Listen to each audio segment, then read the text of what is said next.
Today's history lesson. Thera Puttabaya Hamuduruwange amazing story.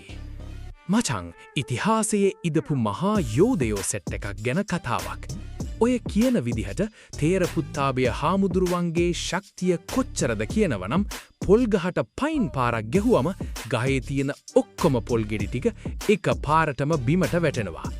එහෙම power එකක් තියෙන හාමුදුරුවෝ තමයි මම අද කියන්න යන කතාවේ වීරයා.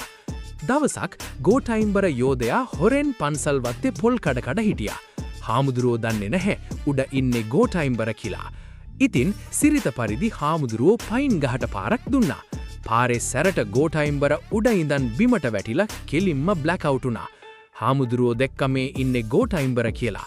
ඉතින් කාවවත් ගණන් ගන්නේ නැති හාමුදුරුවෝ කකුලේ මහපට ඇඟිල්ලෙන් අල්ලලා ගෝඨයිම්බර පන්සල් වත්තෙන් එළියටම විසිකලා.